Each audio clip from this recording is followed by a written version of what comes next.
Hey there, Mr. Terry, high school history teacher. Welcome back to another History Teacher X video. All right, I'm checking back in with another video about the current conflict with Venezuela and the United States. A couple days ago, I covered a video from war fronts, and in that timeline, the United States had started to push naval vessels toward the coast of Venezuela. And in this video, it looks like they're talking about Venezuela's response, which includes deploying drones. This video came across my feed and had a lot of views, and it's from a channel I'd not covered before, and he is Preston Stewart. And I reached out to Preston and made sure he was comfortable covering his content, and he said absolutely, gave me the thumbs up, and I'm interested to see what we got here. By the way, thank you to all the Venezuelans that were giving their personal kind of perspectives of what's going on with this and kind of how things are in Venezuela down in the comments of that War Fronts video. I really appreciate you guys giving that perspective, and if you're watching this video, go down below so you can see what other people are thinking. All right, let's check out what we got here. All right, this original video is linked down below. Make sure you're supporting it. Support Preston. If you like what's going on here, I know I'll appreciate the sub. By the way, while you're down there, make sure to sub to my new Originals channel, which is about a week old and pumping out some fun content every day. You can find that link down there too.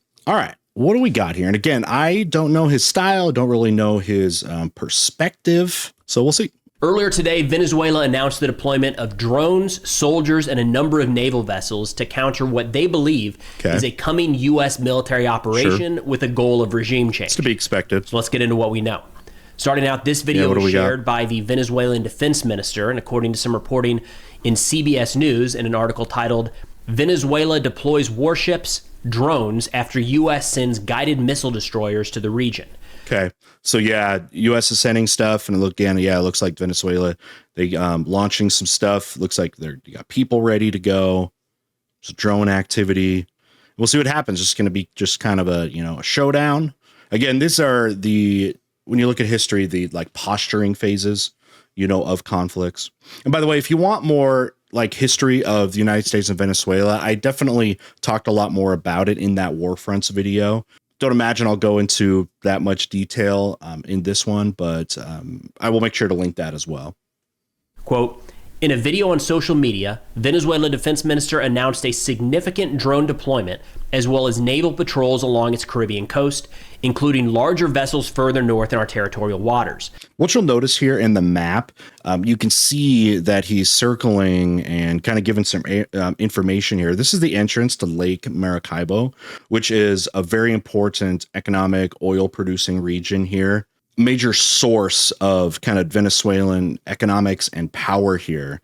And if you were to, if you're Venezuelan and you were trying to defend something, this is right where you want to be. Not something you would want to lose control of if, in fact, there was going to be some kind of takeover or a deployment of American troops. Significant drone deployment, as well as naval patrols along its Caribbean coast, including larger vessels further north in our territorial waters. Venezuela's defense minister, Pedro Lopez, ordered the deployment of drones, naval vessels, and 15,000 troops to border waters and rivers, reacting to U.S. warships in the Caribbean. That's not a small number. Caracas, the capital of Venezuela, labeled the presence of a U.S. nuclear submarine a, quote, grave threat to regional stability. And on Tuesday, Caracas petitioned the United Nations to intervene in the dispute by demanding the immediate cessation of the U.S. military deployment in the Caribbean. Okay. Doesn't seem like anything out of the ordinary of what you would expect. You definitely would think the government is, not going to do nothing. They're going to, activate their troops. They're going to be on high alert. I would definitely expect to see the political rhetoric, from the Venezuelan government to, again, use this as kind of like evidence of American aggression that has gone on, for years and years. We haven't seen this direct, I feel like, of posturing with actually sizable amounts of troops and ships. That is an escalation as compared to the last, 25 years. A couple keynotes here. In terms of firepower and capabilities, Venezuela is far outmatched by the United States. Of course. That's not close. That's not really up for debate. And likely any sort of attack against the U.S. military in international waters right now would result in catastrophic consequences for Maduro and his regime. Don't touch American boats, right? Summon the spirit of our friend Nick, the fat electrician. We know how that goes in history. I mean, again, how many wars in U.S. history, started with the attacking of a boat, right? Just a few off the top of the head. You got the Maine with the Spanish-American War, Lusitania, World War I. USS Maddox as a precursor to the Vietnam War. Any type of strikes around the Persian Gulf, that does happen, Venezuela will, I guess, be on the continued list of events that escalate into the United States, responding with large consequences. No doubt. One thing to keep in mind here when looking at the drones in Venezuela, best to consider these along the lines of what the Houthis were using off the coast of Yemen. So the Iranian Shahed-style drones or the Russian Garan-style large one-way attack style drones, inexpensive drones. Yeah, we saw that. That was when I was talking about the Persian Gulf. So Houthis coming out of Yemen, in kind of solidarity with the war in Israel and Palestine, it was responded to by actually launching onto, Houthi sites, ended up killing a lot of people. You could see that drone footage. The U.S. government posted that stuff. There has been talk, even mentioned by Secretary of State Marco Rubio in recent months, that Venezuela is trying to stand up their own domestic manufacture of those drones. It's not clear if they have, and it's not clear if they've been on the receiving end of exports from Iran or Russia. They are close allies with those two nations as well as China, but I haven't seen anything to suggest they actually have those munitions on hand. Okay. Yeah, those countries, use those a lot, and are using them, have been using them in recent years, Iran and Russia. So makes sense if they get that. Still wondering if this would escalate in some way, if the United States Navy wants to create blockades of stuff coming into the country, especially if they suspect, any kind of a weapons coming from another country. And of course, a lot of this is under the intentions of the U.S. to try to, limit drug exporting out of Venezuela. That's been one of the things the Trump administration has been talking about as a reason for all of this happening in the first place. But we know when it comes to drugs, there's a lot of different ways through ports of entry and other methods of this type of stuff getting into the United States because it is so profitable. Either way, the major concern at this point, if we're looking at what could lead to broader escalation, would be the use of those long-range drones against U.S. military vessels in international waters, no doubt, as they approach Venezuelan territorial waters. Yeah. I would not write... do we know, let me know if right now, do we know how close American ships or vessels or whatever press is, like how close it is to the Venezuelan coast right now? Let me know down below if you do know. Right now, list as a significant concern of Venezuela trying in any way, shape, or form to necessarily attack the United States. Now, Venezuelan President Maduro put out a statement saying, quote, "What they're threatening to do against Venezuela, a government change, a military terrorist attack, is immoral, criminal, and illegal." That terrorist designation you've heard both sides use. I just listened to a press briefing. I heard Caroline Leavitt, the U.S. press secretary, use that designation of Maduro being a terrorist. And you see the Venezuelan government, accusing the United States that would be terroristic activity as well. Terrorist is one of those terms that, people will definitely use because it has so much power to it. And it has so many things that can trigger imagery, especially, over the last, this century, especially. One who commits an act of aggression against a country in Latin America is attacking all countries. That's an interesting... Aggression against a country in Latin America is attacking all countries. That's an interesting messaging that you're having, too, that Venezuela is trying to appeal, it looks like, to, other South American countries and Latin American country as a whole. Now, will other countries feel that same way? Will other states? That might be harder to imagine than maybe what Maduro is saying. But, there could definitely be elements of that. Now, it's worth mentioning what the U.S. military buildup in the region is, and it's changing. And from what I can tell, from the initial order to today, it has ramped up pretty significantly.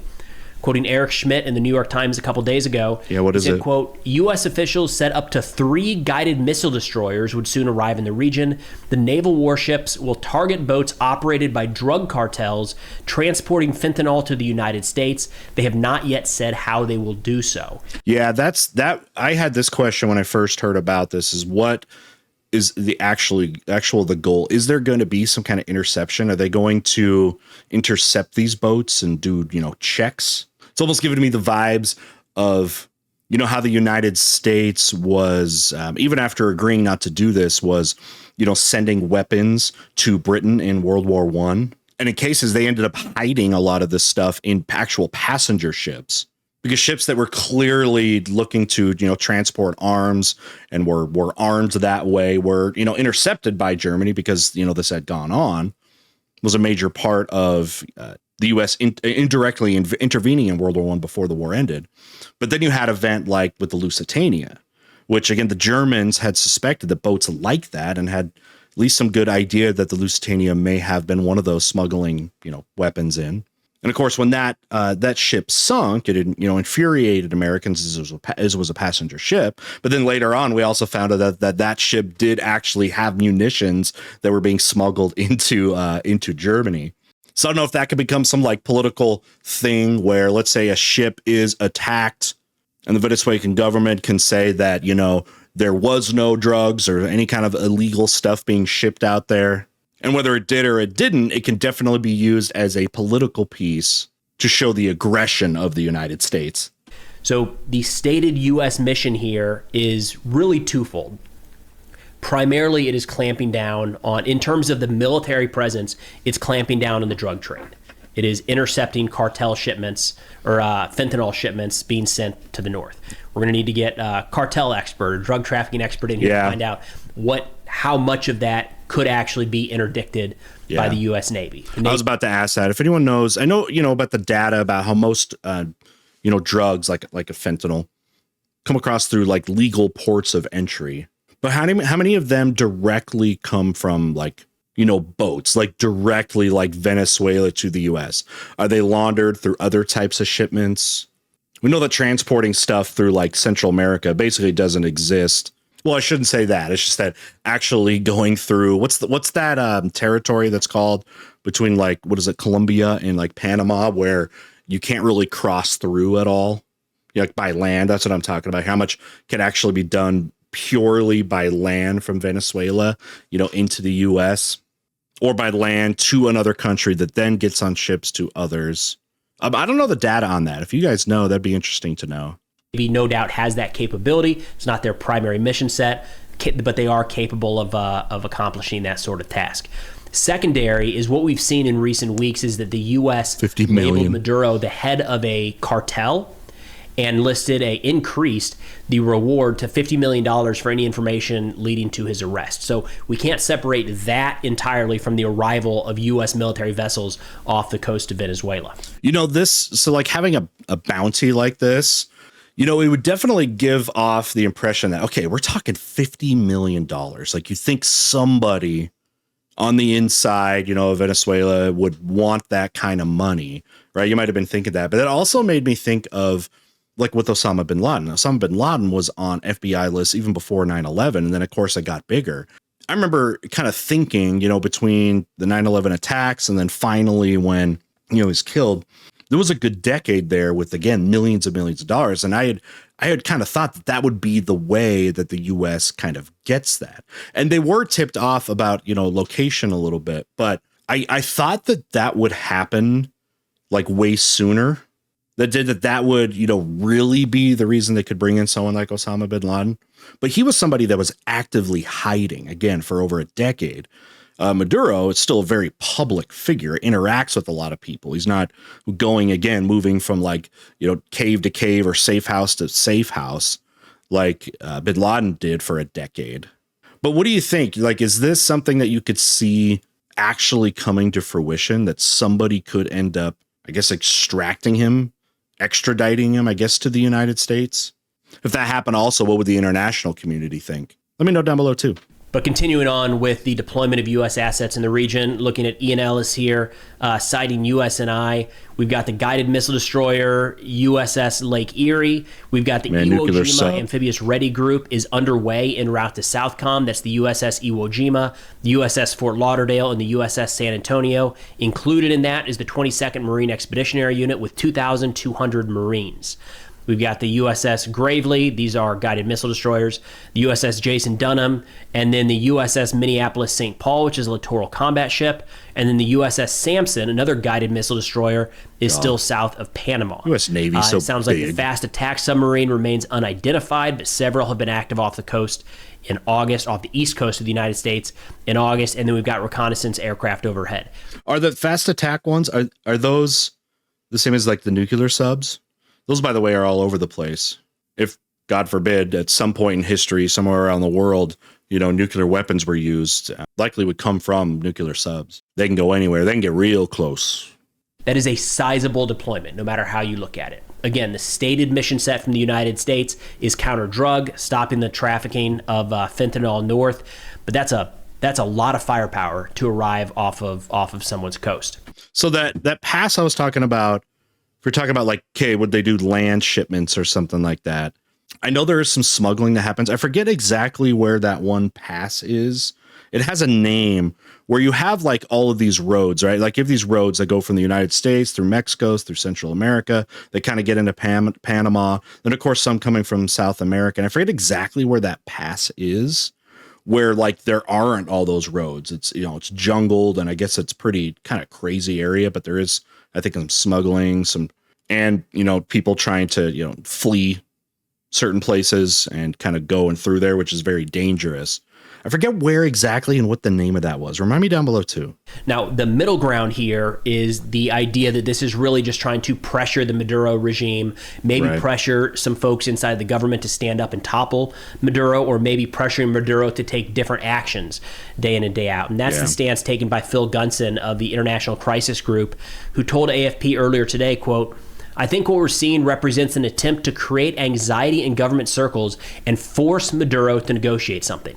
So we have to keep." So this is where, again, I'm looking at history and seeing that this has usually not worked. U.S. has tried to do this in Iran since the Iranian Revolution in 1979, you know, with those sanctions and those threats, to the Kim dynasty, you know, communist dynasty in North Korea, where these actually end up just being things that actually entrench the country into more like anti-American sentiment. But that's not to say, of course, that there is just this 100% support of Maduro. In fact, it's quite the opposite. Sure, you can see the plethora of people down in the comments section, you know, Venezuelans that talk about that, and a lot of the evidence that has been brought up about, you know, election interference, like with their last one. But again, what's more likely to happen? That dissent actually forces a regime change from within the country, or what has often happened is people leaving the country, you know, immigrating to other countries, like the United States, of course. Keep that in mind, because we've got, you know, between the U.S. statement and the Venezuelan statements kind of on opposite ends. That is probably the most likely scenario, is this is just trying to pressure Maduro into doing something. Now, and the argument for regime change, I don't really think it will. And we're seeing this pop up more and more in recent days. I want to run through an op-ed that was posted in The Hill publication here in the United States earlier today by Arturo McFields, where he says, quote, "The United States should overthrow Maduro in Venezuela." This case is being made. It's being presented. I don't know how seriously it's being taken or if this is a genuine thought, but it's enough out there to get published in a major organization with significant readership. Now, what has happened with regime changes the United States has been involved in, which are plentiful in history, though, is a more direct support of that opposition, training, arming, being able to infiltrate their media. And that has happened in Latin American countries. But again, it also comes back to the Trump administration. Is that something he is interested in that type of example that we've had, you know, especially during the Cold War years? That is where I'm not as confident as it would have been if, again, this was like the 1980s. He says, quote, "President Trump's war against the drug cartels has started, and Venezuelan's dictator Nicolas Maduro is its poster child and the target of a possible imminent U.S. military operation. Regime change in Venezuela would deal a devastating blow to the agendas of China, Russia, and Iran in the Western Hemisphere. The United States would make it clear that the use of force is an option when it comes to guaranteeing a safe and prosperous hemisphere, and would reaffirm that the Americas are a priority for the United States." You know, historical precedent, too, in a lot of these regime changes that the U.S. has either directly or indirectly involved in Latin America has ended up creating dire situations that some of these countries almost never recover from. Some of them have turned into like fascist regimes. Again, especially in the Cold War era, where the U.S. was trying to support those that were anti-socialist, anti-communist, and they end up being military dictatorships that also end up becoming very unpopular, and many are, you know, destabled. You can see some of the effects of that in some countries, even like Guatemala, where today they still kind of have the ramifications of that. This is also a direct message to Mexico, which would also note Trump's willingness to confront drug trafficking with all the military power at his disposal, not as an empty promise, but as a national security determination. In other words, the Mexican government must break what the Trump administration considers an intolerable alliance with drug cartels. And real quick, this is kind of tying in with some reporting we got last week. We had an interview with Ken Klippenstein where he was talking about how the DOD has changed up and started presenting target packets, putting together target packets for cartel leadership, suggesting there might be lethal operations in the near future going after some of those cartel leaders in Mexico. That would be a notable change from how we've operated in the past, but for sure, it does kind of line up with what the author McField's is saying here.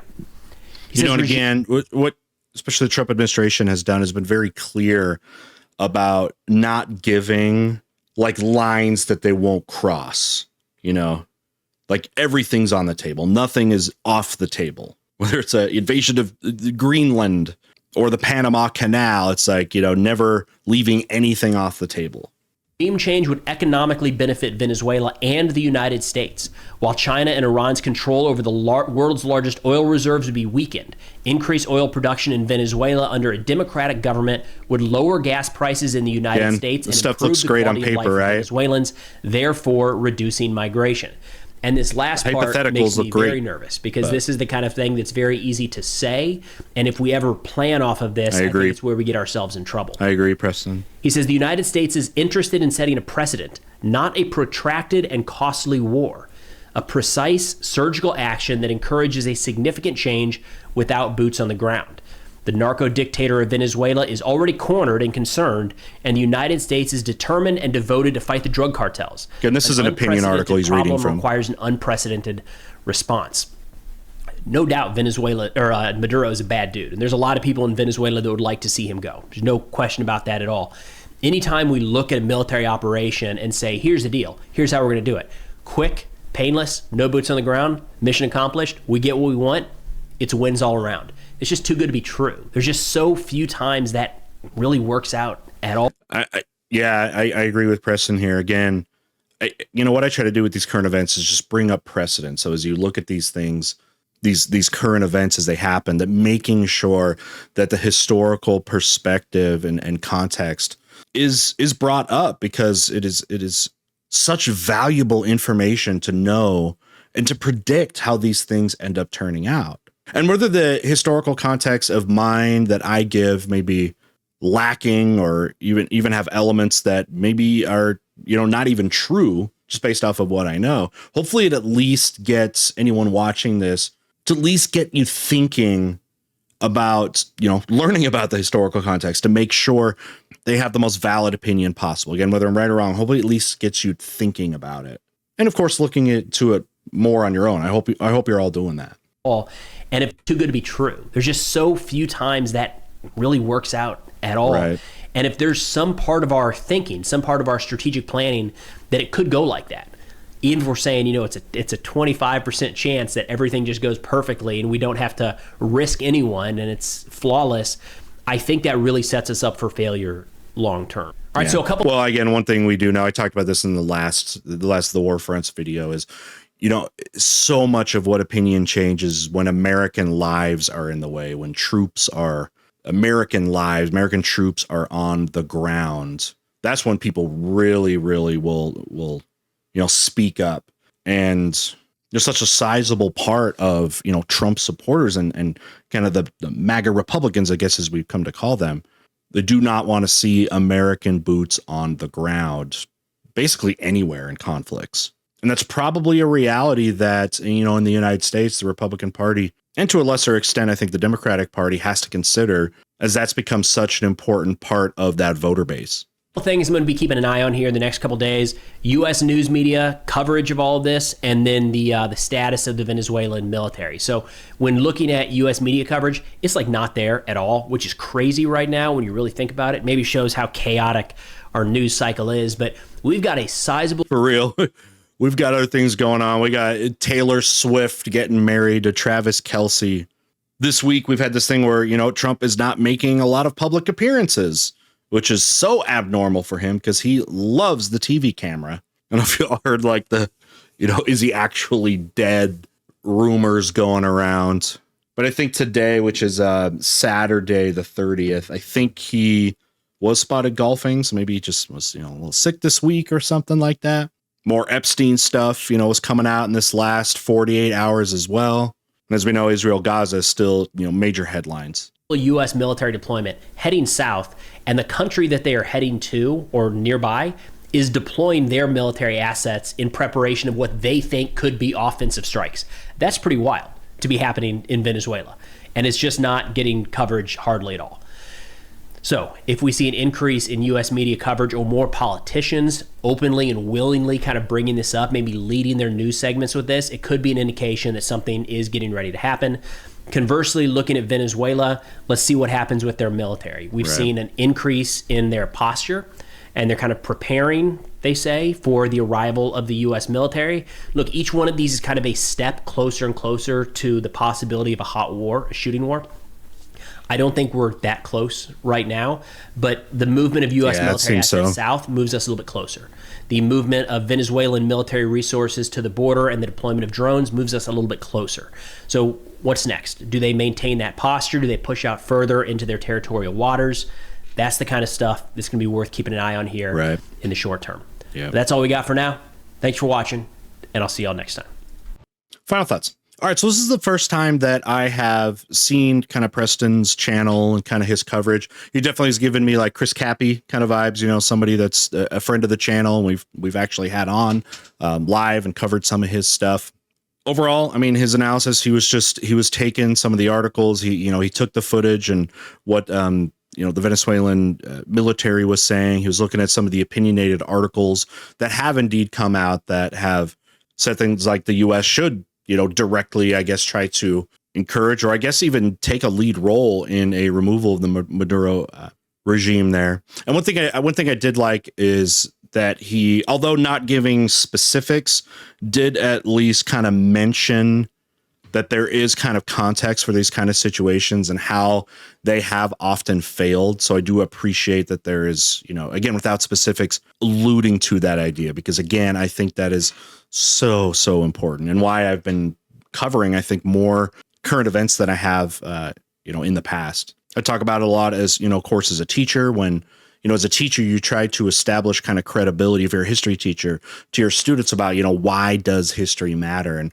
the whole thing I've been, I guess, platforming or campaigning as a teacher is, learning history lets you know how the world works. And without it, you really don't know how it works. And that is a dangerous position to be in. All right, if you'd like me to, again, cover more current events, again, I'm always looking at kind of these third-party kind of channels like this. If you guys have watched his channel a lot, what do you think of how he covers stuff? Most importantly, do you think that he gives nuanced perspectives? Let me know down below. Again, don't forget to sub to my new channel, Mr. Terry Originals. We got fun stuff going on every day. See you next time.